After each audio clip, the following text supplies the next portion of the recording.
Hmm?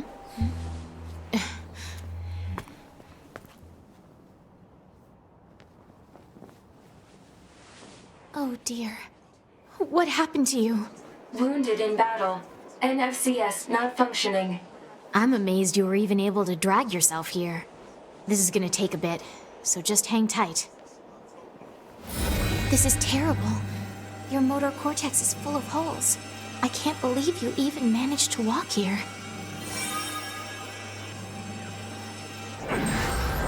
All right, you're all good. Well, that's a relief. Can't talk to you after that. 9S, I need you to promise me something. Don't die alone. I don't think 2B would want that either. I know. Not going to comment. Oh god. You say anything different? You're still alive? Surprisingly, yeah. Well, there isn't really much left we can do around here, so guess we have to keep on moving, no matter what then.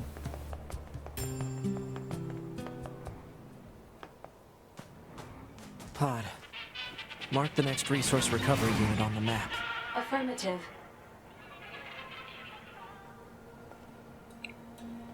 To save us both some time, it's in the amusement park, and I'm not walking that.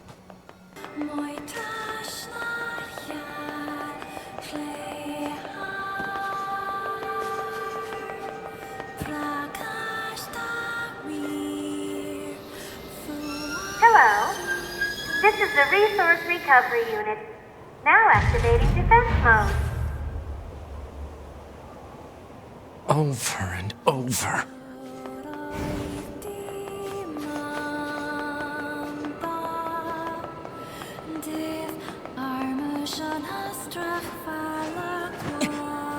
That language again. This reads God box. God, huh? What are these machines doing talking about gods?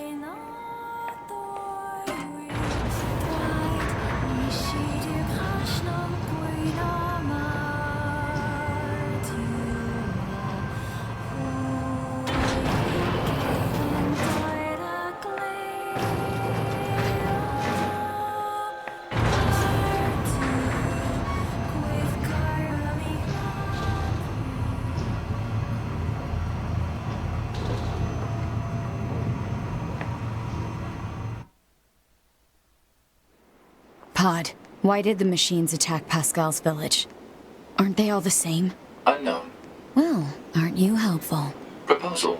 Unit A2 should gather further data on the current state of machine life.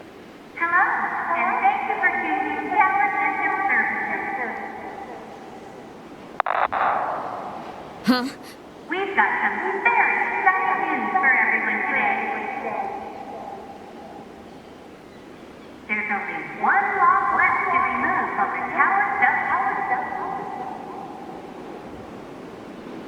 And in order to retain for your faithful patrons,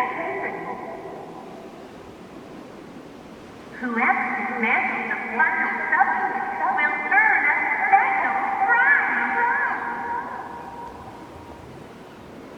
Good luck! The hell was that? Large structural unit of machine life form origin activated to the east. A large what now? What the heck is going on around here? Unknown. Well, let's go check out this large structural unit. But beforehand, we have ourselves a little side mission. So now that we're going to pop over back to the resistance camp real quick, I'm going to, one, actually equip the chip setup I have for A2. And two, since we got the upgrade parts from last time, I'm going to see, yeah, no, we're still out of filler metal, which I believe you can only get in the abandoned factory, so guess I didn't pick up nearly enough stuff. But mainly, I want to talk to you. You've changed, number 2. The way you talk and act is completely different from how you were in the past. And you've become a true leader. I'm nothing compared to Rose.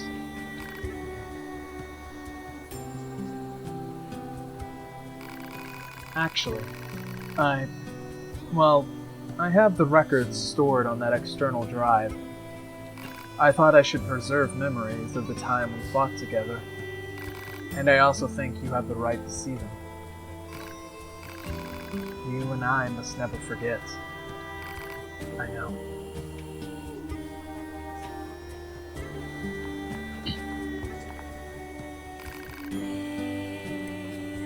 This details the Yorha Pearl Harbor descent, which has been alluded to numerous amounts of times throughout the game, but we finally actually get to see what it was all about.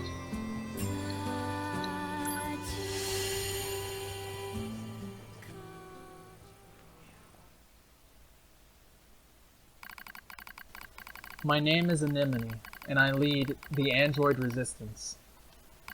This is a record of the battles I've experienced, and my losses. I leave it here as a warning to myself. The machine lifeform attack lands far too close for comfort. I smell an acid odor, and I know that some of my hair has been singed off. Anemone! Retreat for now! That's an order! That's my captain, Rose.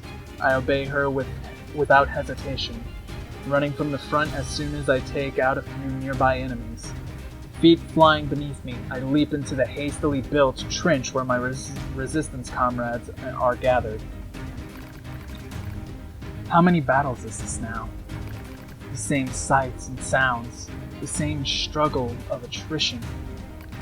My resistance forces play the same war on repeat with no end in sight. I don't even remember why we're fighting anymore, but I must continue regardless. I must continue until one side or the other is dead. This looks bad, Shion. What should we do? Calm down, Lily. We'll find an opening somewhere. You don't search for an opening, you make one! Dahlia, wait! I grab Dahlia's arm before she can flee the trench to turn to Rose. She brought us here after all. She must have a plan of some kind. But as the enemy horde closes in, Rose simply squints off in the distance. There's been a change in enemy movements, she finally says. Someone just started fighting over there. But that's not possible, stammers Margaret. We're all here. Margaret's right. There are only 9 of us left capable of fighting the machines.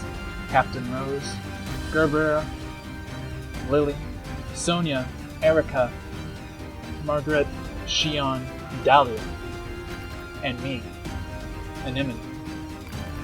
We're all that's left of the 8th Descent units. The one that took place roughly 200 years ago. An uneasy Sonia pulls Shion close and chews on a loose strand of hair. I don't like that. I don't like it, she says. What if it's some kind of machine trap? I wait for a while, heart pounding, until I hear the enemy fire lessen. Okay, I say. This looks like our chance. Let's pull back. Somebody's fighting out there, Anemone! Cries Dahlia. We can't abandon them! Oh, so you want to risk all our lives for some stranger? Come on! We don't even know if this mysterious fighter is on our side or not. That's not what I said! Enough, you two, barks Shion. The captain makes the final decision on this. After Shion speaks, all of us turn to Captain Rose. She looks us in the eyes and nods slowly before starting to speak. Gerbera, the enemy is heading towards the explosive we set up earlier, yes? Gerbera thinks for a moment. Now that you mention it, yeah, they are. A slight smile crosses Rose's face, yet she still seems perfectly composed. Good. Then if this goes well, we might be able to take them all out. I want all of you to leave this trench and get to those explosives, says Rose. We'll let the blast take out most of them, then clean up the stragglers. Identifying our unknown mysterious fighter can wait until we're done. No one objects to the captain's decisions. The moment she issues the order, we all leap from the trench as one and re-enter the fray. When we reach the battle, we find what appears to be another set of androids dressed in strange black outfits. Before they even know what's happening, we detonate the explosives, kill the remaining machines, and turn our guns in their direction. "All right," I say to the strangers. "Start talking." "Easy," says one of the mysterious androids. "We're on your side. We're new models rolled out as part of something called Project Yorha." "Really? We haven't heard anything about new models." I probably speak with more bluster than necessary, but I have to make sure they're actually on our side. I don't think they're lying, necessarily, but I can't read their expressions thanks to the giant goggles they wear. And frankly, a little caution never goes amiss in the middle of a war. We learn that the 4 androids refer to each other as Number 2, Number 4, Number 16, and Number 21. They also aren't in a hurry to share much more. "Our mission is top secret," one of them says. "That's why you haven't heard about us yet." I slowly draw my knife in an attempt to gauge their reaction. "So in other words, no one will know any better if I kill you right now?" "Stand down, Anemone," says Rose softly. "No!" cries Lily. "She's right! We've all seen how quickly the enemy is evolving. Who's to say these 4 aren't machines that just look human?" My companions nod in agreement. This damn war has made us all suspicious. One of the strangers, Number 16 I believe, draws a long knife from its sheath. If it's a fight you want, she says, I'm happy to give it to you." Before I can respond, Dahlia leaps out in front of me with her weapon at the ready. "This is it. We're going to fight." But just before the battle can erupt, the android called Number 2 steps forward. "Wait!" she says. "There used to be 16 of us," says Number 2. "But the others died during the descent. We're isolated and alone out here. Reinforcements aren't coming. And that means we have to finish this mission with the soldiers we have left. We don't need more enemies right now. What we need is allies." She finishes the speech with a soft sigh, as if trying and failing to hold her emotions in check. I know that sort of voice. It's the voice of someone who still has hope, despite all the odds.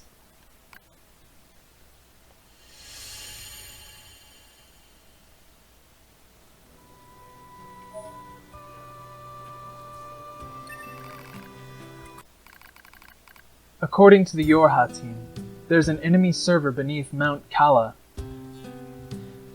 Forgive me, I can't speak. Mount Kala, I'm just gonna call it Kala. If we can take it out, we might finally gain some ground in this endless war. But in order for that to happen, we need to work together. After a bit of thought, Rose decides to throw it in with the new models. It's a relationship that changes as time goes on. What are you doing, Dahlia? Just showing this idiot how weak she is, replies a winded Dahlia. You're obviously outmatched, wheezes her opponent, Number 16. The two of them are taking turns hitting each other. It seems friendly enough as those things go. Plus, they'd been doing it for so long now that both of them are out of energy. They likely couldn't punch through a piece of paper at this point. The rest of the group stares at the combatants and tries not to grin. Dahlia and Number 16 seem to butt heads over the smallest little things. Maybe it's because they're so much alike. It's almost annoying how quickly muscleheads learn to like one another. The rest of us converse as Dahlia and 16 continue to spar. We call each of us we call each other by names that I gave us, explains Rose. I see, responds number 4. I thought it was strange that you didn't use code numbers. She nods while she speaks, as though this all makes perfect sense. Suddenly, Captain Rose breaks out into a wide grin. You know what? She says. I think we should give all of you names as well. No, says number 2. It would be a waste. Rose eyes her warily. A waste? You can name me when the mission's over, she replies as a blush rises in her cheeks. I could tell her words were also served as a wish for success. All right, responds Rose. I'll think of a name for you by then. She knows this is a fleeting promise, as most things are. But it doesn't matter. Already I can see us growing closer to the Yorha team. Well, my friends are growing closer to them at least. You're all being careless, I state, much louder than I intend. Luckily, the others don't hear or decide to ignore it. Don't get me wrong, I'm not about to go against the captain's judgment. But that doesn't mean I'm ready to just lie down and trust our new friends. Ours is a solitary existence that has long since been abandoned by the moon. No matter how they cried, mourned, or struggled, the voices of our departed comrades went unanswered. So how can you trust an entire squad of new models that you just met? What's wrong, Anemone? I hear Lily calling to me. She's likely concerned about me being apart from the rest of the group. Nothing. I begin. I'm fine. Before I can complete my thought, Lily suddenly opens her mouth and emits a terrible scream.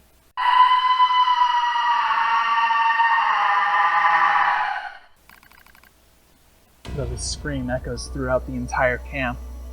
It's heartbreaking. It's agony. It's horrible. She's infected! Screams Rose.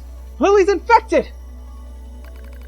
We all draw our weapons out of instinct as much as anything else, pointing them at her comrade as she continues to scream and scream and scream. We all know what's happening. We've seen it before.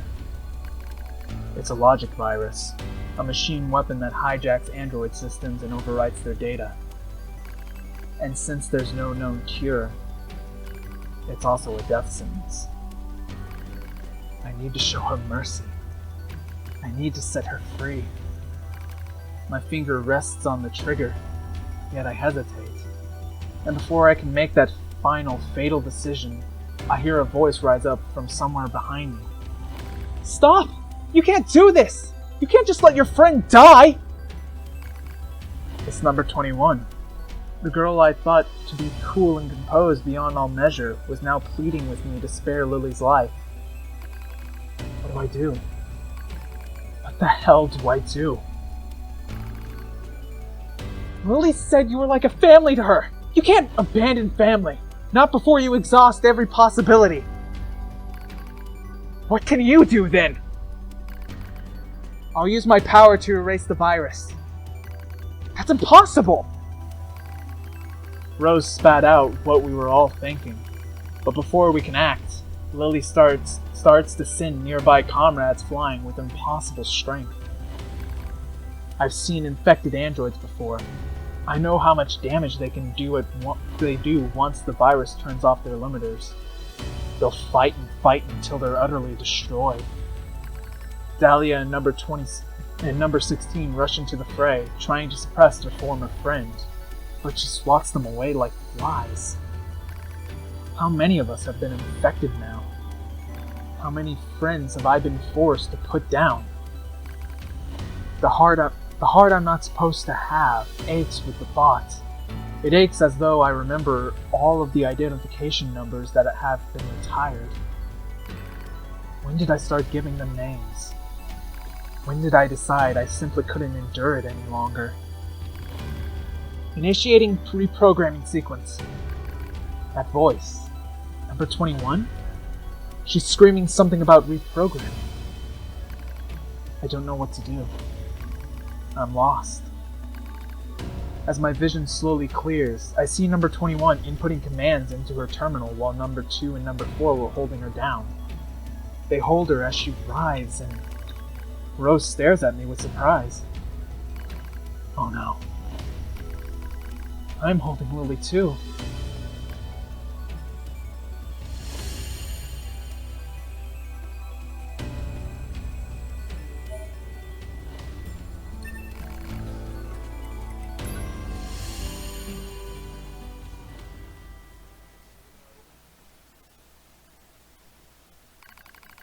"14th Machine War, Pearl Harbor Descent." The name of the mission entrusted to the Yorha soldiers. Was there ever such a furious gunfire? Such bombings that continued without pause? Our target is the machine server under Mount Kala, and our situation is dire. We need reinforcements. Requesting deployment at once. Number 2 speaks quickly yet calmly, which is all more remarkable considering the hostile enemy closing in on our position. But the command center in the orbiting satellite informs us no reinforcements will be forthcoming. We are abandoned. We are alone. It's so easy to do from up there. From the satellite. From the moon. I'll do whatever is necessary, says Lily with a grim smile.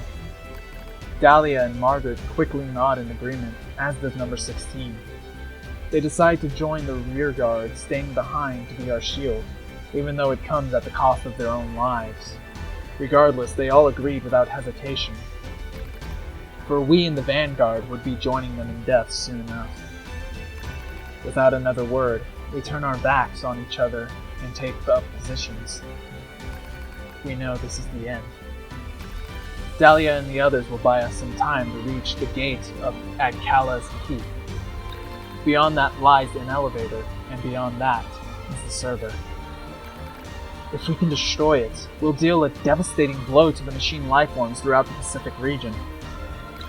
But as I notice number 21 scowling at the elevator, I start to have a bad feeling about the final stage of our mission. "Go on," she says. "I've got this." We crowd into the elevator as she begins hacking the terminal. She doesn't need to tell us what's happening. It's clear that the elevator won't descend all the way into the server unless someone stays behind to control it. "Enemies incoming. They're almost on us."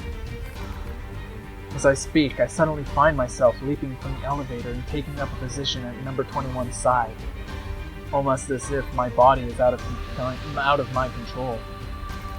Something is wrong. Something. "I'll back up number 21, I cry. "The rest of you take out that server." The doors close on my friends. The last thing I see is the face of my Captain Rose. Captain Rose. She looks concerned, but then the door is shut and she is no more. That was the last time I ever saw them. But it's alright. I'm going to finish this, one way or another. The only sounds we hear are distant explosions and the rasp of number 21's breathing. "Thank you," she whispers, "for staying with me." I look at her eyes and see the telltale red of a logic virus infection. I was right after all. I sigh softly as I draw my weapon. I've seen comrades infected before. That's why I couldn't leave her to die alone. The vaccine she gave Lily was already ineffective. The enemy has evolved. They studied number 21's patterns and developed a new resistance. No one can save her now. When the elevator reaches the server, begins number 21 weakly. "Then I'll give you peace," I reply. The elevator moves ever lower, creating a countdown on number 21's life. How much time has passed? How much can possibly be left? Too long to wait, yet not long enough for regret. A massive explosion echoes in the distance as the hall slowly shakes. It's the final act of Lily and the others of the rear guard. They just overloaded their own fusion reactors. The sound of our comrade's demise slowly fades from our ears. As it does, number 21 reaches up and slowly removes her goggles. "I'm glad I got to meet you," she says. Her eyes are red. Her eyes are so red, but not completely. There's still a little bit of herself left. And while it is, "Don't worry," I say. "I'll be with you soon." She smiles as my words reach her ears. As soon as the elevator touches down, I fire a bullet into number 21's brain.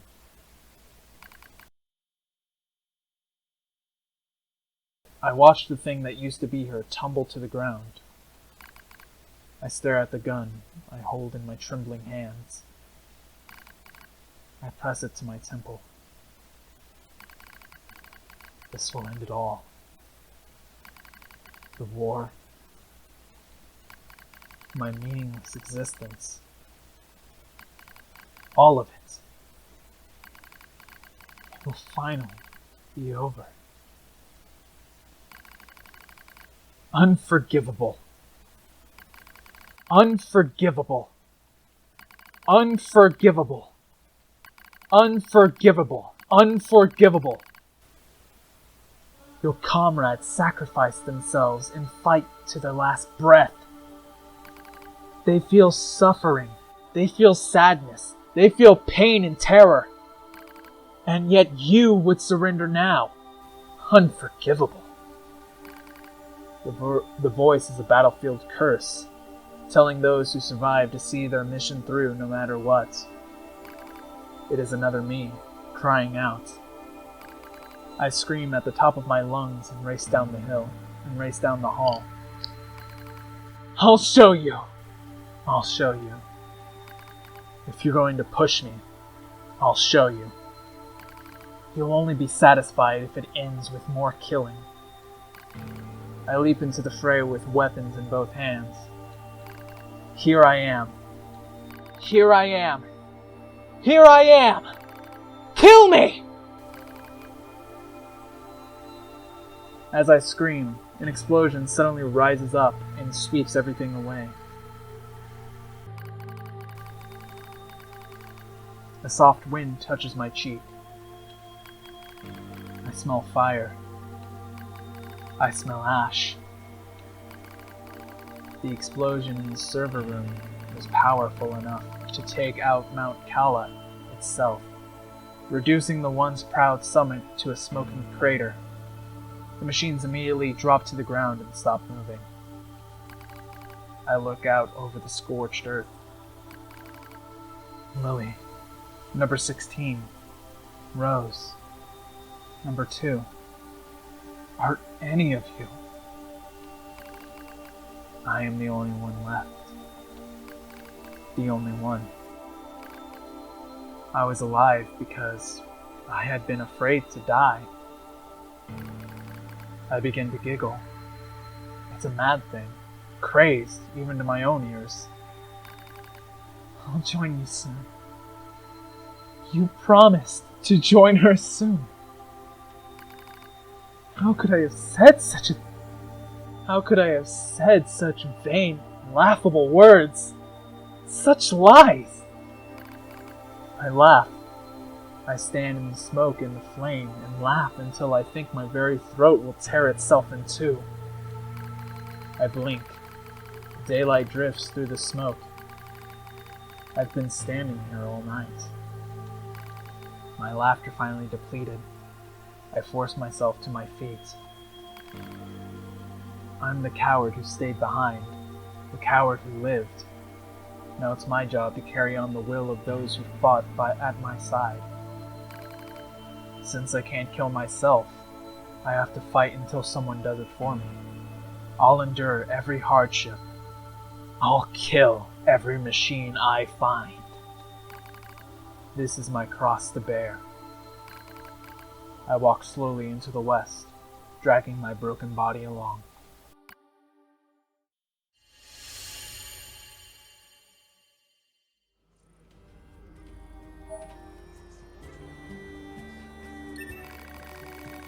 Number 16, number 21, number 4.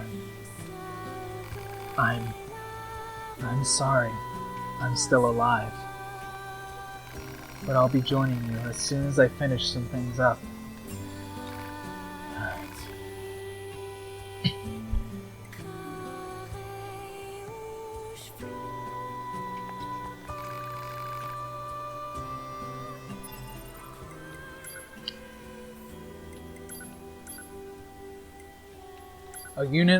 A unit from the experimental Yorha squadron that was utilized in the 14th Machine War, number 16 possessed a rough and tumbled personality ideal for her role as a gunner, where she was required to attack foes from long distance.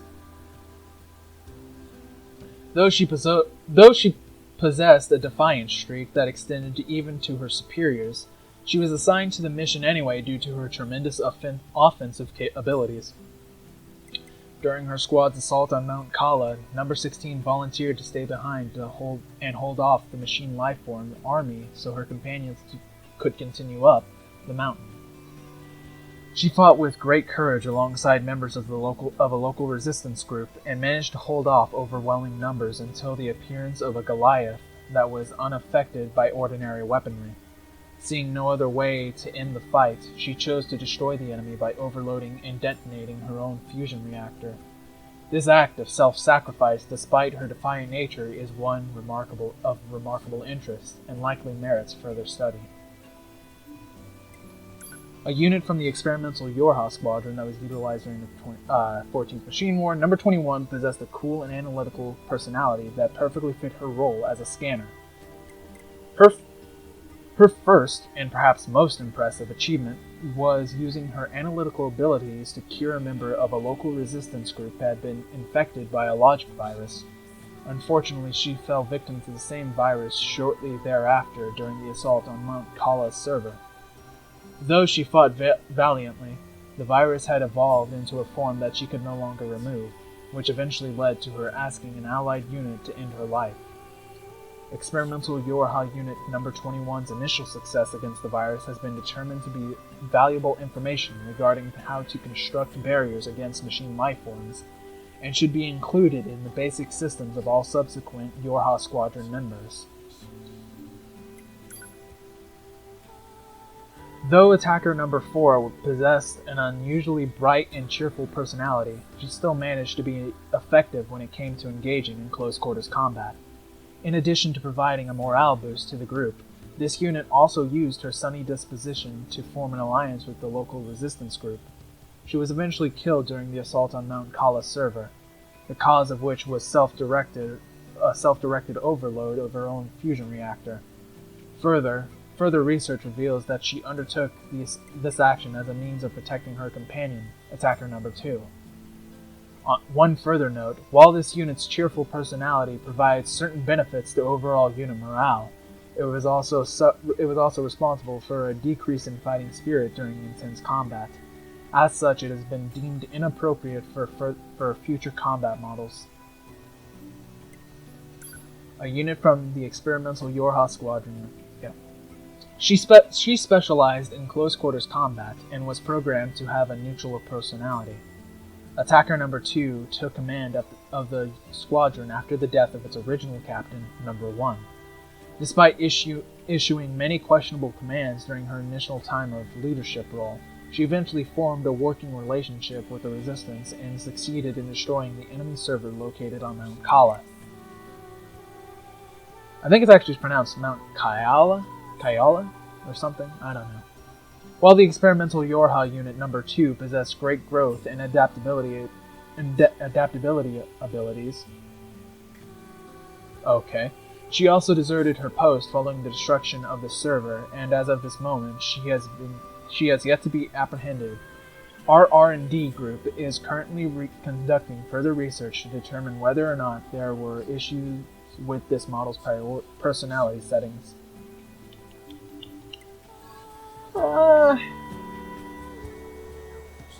I think age made her excessively grumpy, but I think that's just human. That's just a human thing in general, so it all checks out probably. Rose. This android encountered by the Yorha experimental Yorha squadron is the leader of a group composed of many resistance members. A survivor of the 8th Descent operation, she continued to wage guerrilla warfare in the Pacific region thereafter. Unable to stop the ever-proliferating machine, she continued to fight a war of bitter attrition for over 200 years.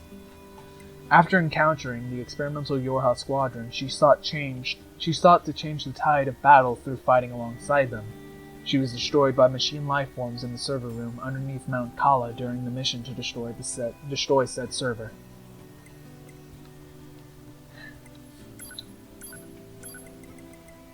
A member of the resistance group led by Dahlia. Dahlia? I thought it was Rose. Okay. That was encountered by the experimental Yorha squadron. This unit was said to be unusually cautious and showed the greatest initial distrust of the experimental Yorha squadron. However, her disposition gradually grew more amicable after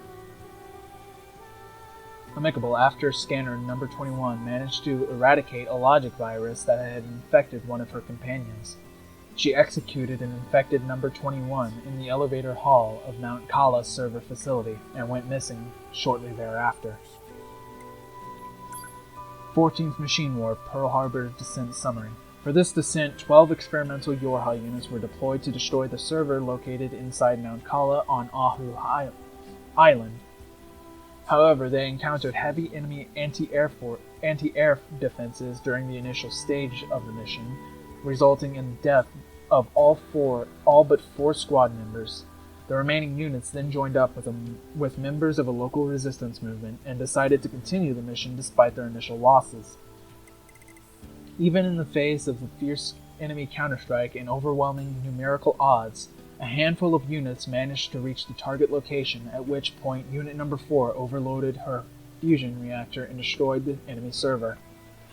While the destruction of the server struck a blow against enemy forces, the true purpose of this operation was to monitor and research how the experimental Yorha units behaved during battle.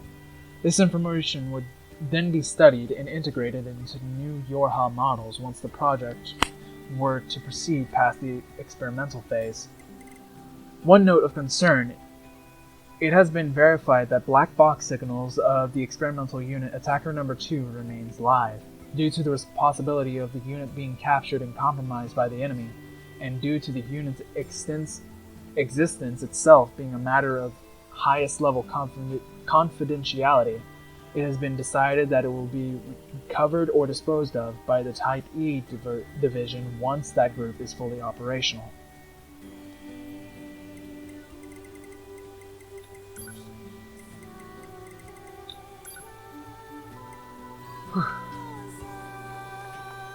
Now then, with all of the Automata lore basically taken care of, we can go off and go check out that machine unit, why don't we?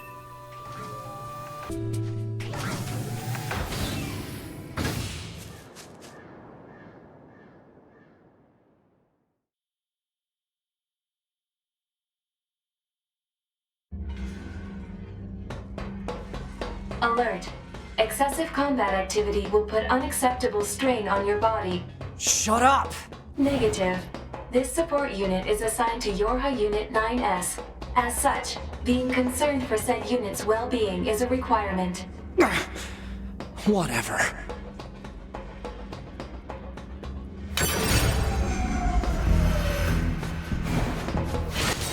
Well, isn't this a nice welcome party?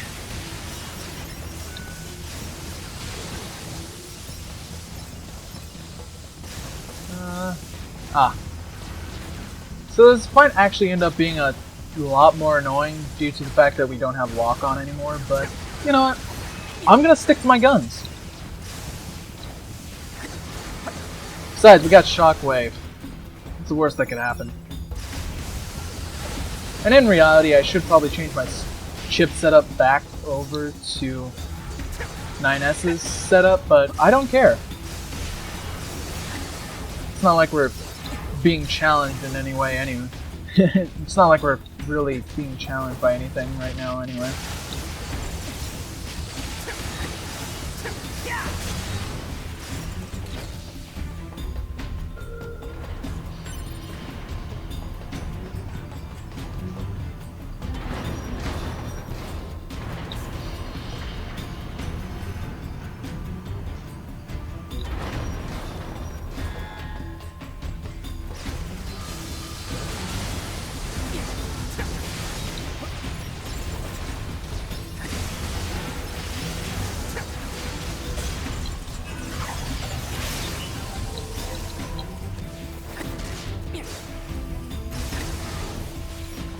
Luckily, now that we're done with all the special Coliseum stuff, I don't have to worry about pod jump, like, ruining my life. So, you know what? Maybe you're alright. Maybe you're not as bad as I claimed you to be. Nah, it can still be annoying.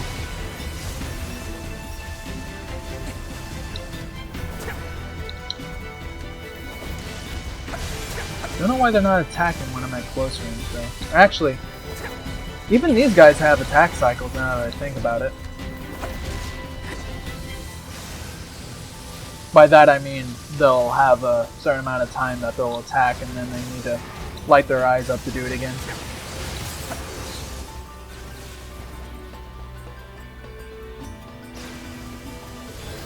I ain't dealing with that. Also, is that an enhanced gun unit? I swear that it is. But it can't be. But it is. What? You're telling me I wasted like 20 minutes for Jack? Oh, that's boosh.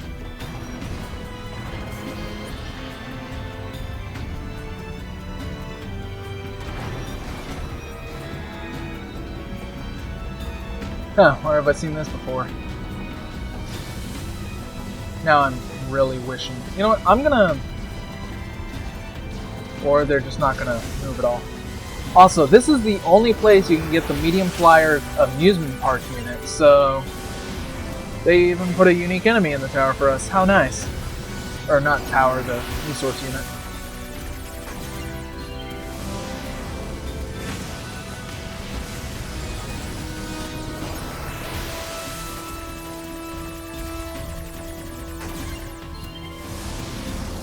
Okay, I think what's gonna suck about this is that I cannot get up there, so never mind. I'm just gonna have to hack him.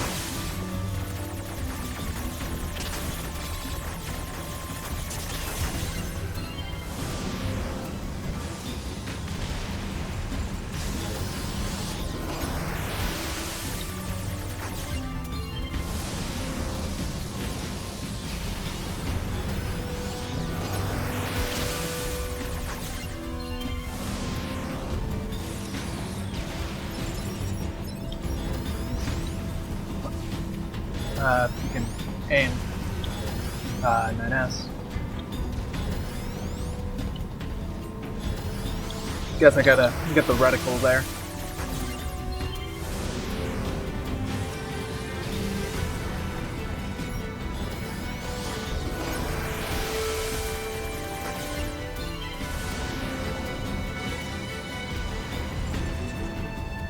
That should be all, I think. Oh no, we got one more over there. Oh, two of them.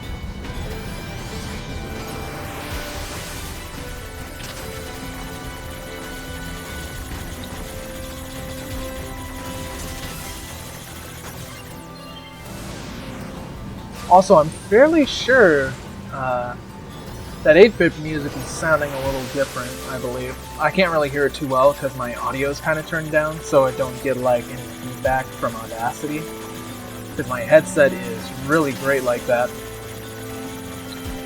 But if it is, you can probably hear it. I'll make a note of. I'll make a note of it. And we got another unit. Wonder what that is.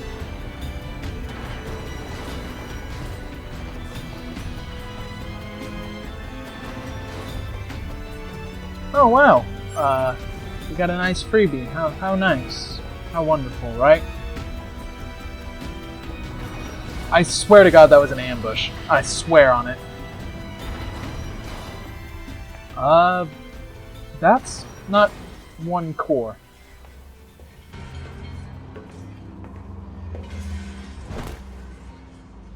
Model 210.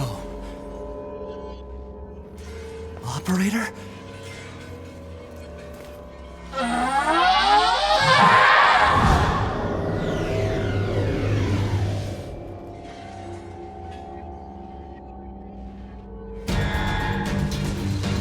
Oh no. So this operator model is...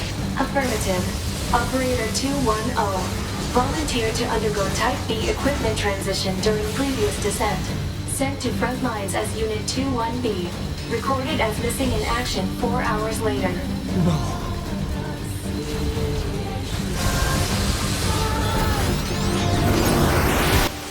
So the core will actually be sent around in that spot, on that chain. It'll go from top to bottom whenever it like passes through the sides. And it looks like it'll stop for a second. I guess it just stopped there for some reason. I don't know why. But either way, hacking takes care of it pretty quickly. I remembered this fight being kind of a pain. And as you can see, we're only doing the health in quarters for this course, so I think it is just like a giant damage sponge, even for this point in the game.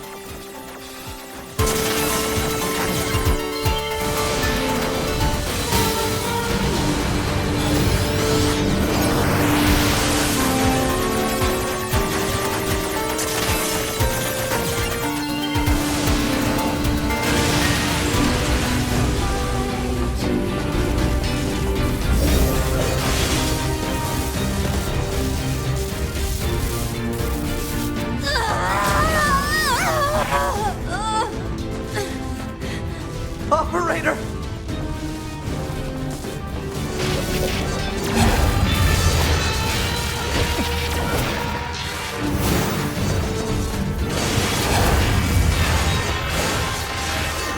Coordinate data. Location specified. Please keep. Mission related. One. Affirmation. Suffice. Shit!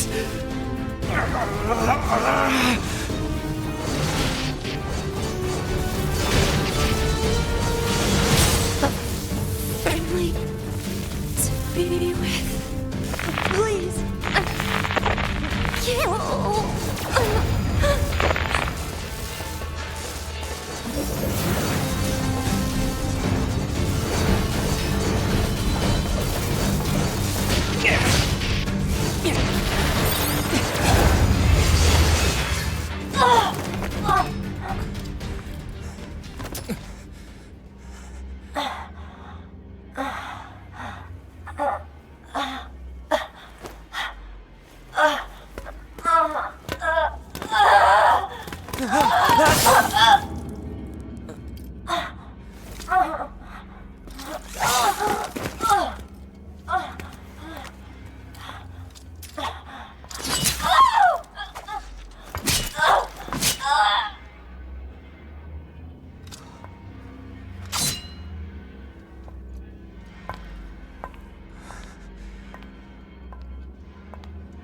A2.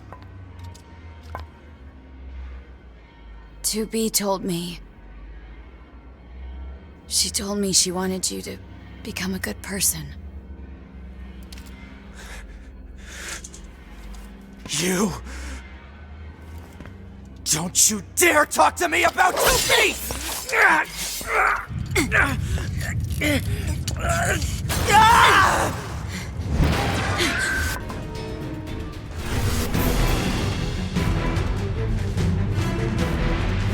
Where'd he go? Analysis. Yorha Unit 9S is still alive. Query. Why would Unit A2 be concerned with the status of Unit 9S after turning on Yorha? Shut up!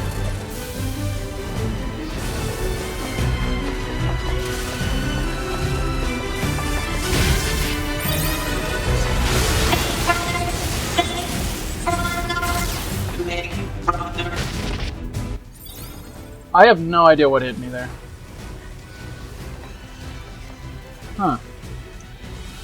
Interesting how we're getting these guys from the beginning of Route B's playthrough.